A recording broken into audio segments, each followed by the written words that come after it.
All right, welcome back here to Clay and Buck live at the RNC on the floor of Media Row in the auditorium. And it's a bird, it's a plane, it's Dean Cain. Yes.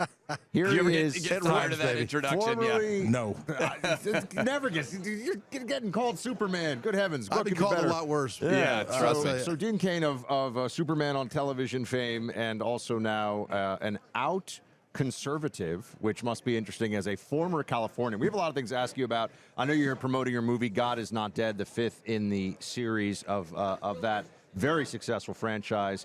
But you were I'm a former New Yorker, now a Floridian. Yeah, you go. were a former Californian, now a Nevadan. Yes. How is that going for you? It's going very, very well. If you'd have told me, first of all, I thought Vegas, living in Vegas would be insane. But I live outside of Vegas, and I don't go to the Strip. Like in Malibu, I didn't go to Hollywood often, and that's so I absolutely love it. Not to mention that the personal income tax rate is 0 versus 14.3 in California for the upper earners, which I am blessed to be an upper earner, so that's a great thing. Life is so much more simple for me in Nevada. I love it to death. I fear they're going to come and grab me and make me come back. I feel like Gavin Newsom himself. Weren't they thinking about doing something with a clawback on taxes? Yes, they were. Of course they were, because they're hemorrhaging people. And, all the Californians that are listening out there that love you guys are probably stuck. They probably can't afford to get out. They make it so expensive to do anything.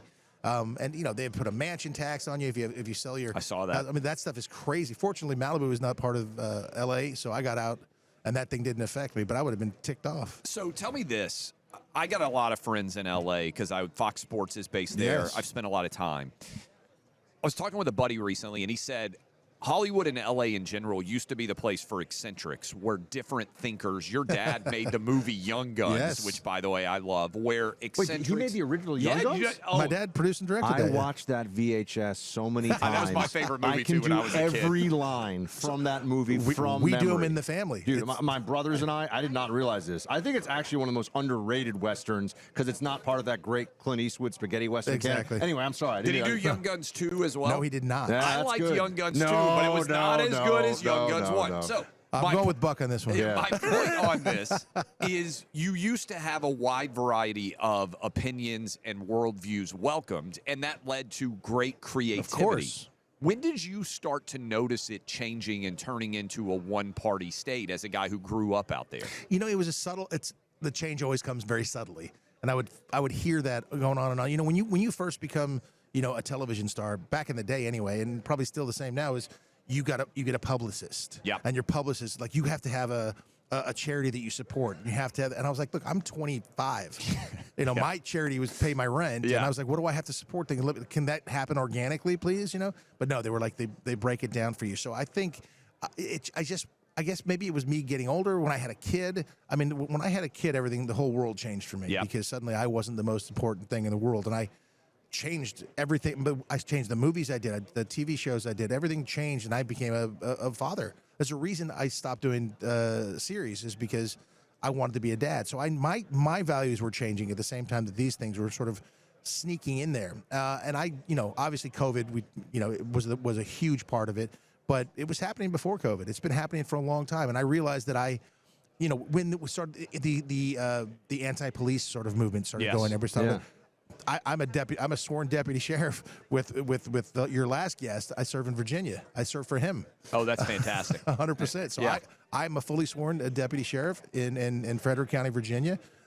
I'm a reserve police officer in Pocatello. These are the values that I felt were right. So when people did the opposite and they started going to anti-police rhetoric and defund the police, I said, you know what? I spoke up against that. They're like, well, you speak up against it. What is that? I said, all right, then I'll join. And I have, and I've been doing that. So that's just sort of built in my character. But I've watched it happen.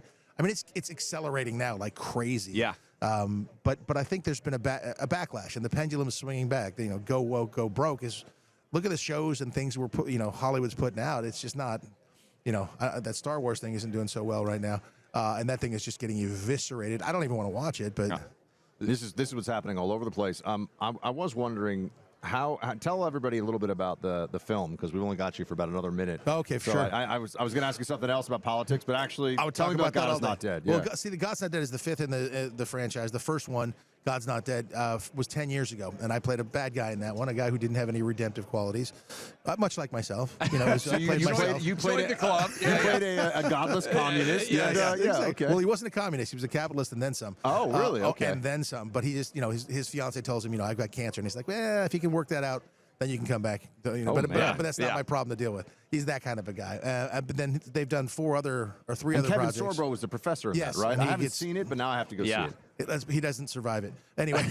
Spoiler alert. Yeah. But my character comes back in this fifth one. It's called God's Not Dead, in God We Trust, and it's about a pastor who ends up having to run for a congressional seat, and then it's the question about, you know, the separation of church and state, and where does God belong in politics and in our lives? You know, they're pushing God out. I mean, God's not mentioned in the Constitution at all, but he is mentioned in the Declaration of Independence, the Pledge of Allegiance, on your money. In God we trust. And the founders they believed in God, and that was a big part of it. And so the question is, how much does? And I believe with what Trump's going to say tomorrow night, that, you know, God had a hand in turning his head, and Well, I was going to ask you that to finish the question. You've done a lot of Hollywood shows. How cinematic and unbelievable was Trump's reaction to surviving the assassination attempt from an actor perspective? We talked about it felt like a Hollywood movie. If you wrote that, they'd be like, that's too unbelievable. You know, and so I can't even put it into words. That's one of the most powerful things I've ever seen, and it speaks to his character. And look, I'm a police officer. Right? I've been with our military all over the place. People get shot or shot at, they react very differently. It's like, I was a professional football player before. You know, you get players, you know, great in practice, but game time starts, and something happens to them, and other people just rise up. President Trump rose up. It was one of the most amazing things I've seen, and that image of him with his hand up, the flag upside down behind him, and blood trickling down his face, and that face that he made, the fight, it was a seminal moment. I think it's going to be talked about for, you know, in history.